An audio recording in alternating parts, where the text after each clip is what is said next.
நம்முடைய தேவன் நம்முடைய வாழ்வில் நாம் எதையாகிலும் எதிர்கொள்ள வேண்டிய சூழ்நிலைகள் வருவதற்கு முன்னமே அவைகளை நாம் எதிர்கொள்வதற்காக நமக்கு பயிற்சியையும் பழக்கத்தையும் ஏற்படுத்துகிறார்.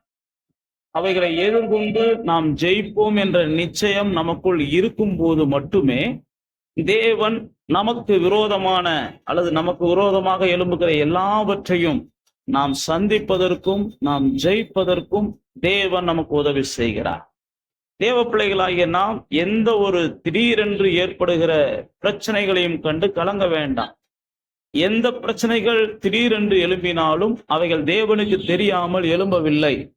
நம்முடைய வாழ்க்கையில வருகிற போராட்டமா இருக்கட்டும், நம்முடைய வாழ்க்கையில வருகிற வியாதிகளா இருக்கட்டும், நம்முடைய வாழ்க்கையில சந்திக்கிற பண தேவைகளா இருக்கட்டும், எல்லாமே தேவனுக்கு தெரியாம நம்மை ஒன்றும் எதிர்கொள்ளவில்லை. ஆனால் தேவன் இவைகளெல்லாம் நம்ம எதிர்கொள்வதற்கு முன்பாகவே இவைகளை நாம் மேற்கொள்வதற்கான பயிற்சியையும் பழக்கத்தையும் பலத்தையும் நமக்கு கொடுத்திருக்கிறார். நீங்க வேத புஸ்தகத்துல கிதியோனை பார்த்து ஆண்டவர் சொல்றாரு பாருங்க, நீ புறப்பட்டு போ, மீதியானியரை முறியடிப்ப. தாவீது சொல்றாரு பாருங்க, இல்ல நான் சிங்கத்தை கொள்வதற்கும் கரடியை கொள்வதற்கும் என் தேவன் எனக்கு உதவி செய்தார் அப்படின்னு சொல்லுகிறார். பெரிய ஆபத்து இஸ்ரவேலருக்கு வரும்போது அவர்களை காப்பாற்றுவதற்காக எஸ்தரை உயர்த்தி வச்சார்.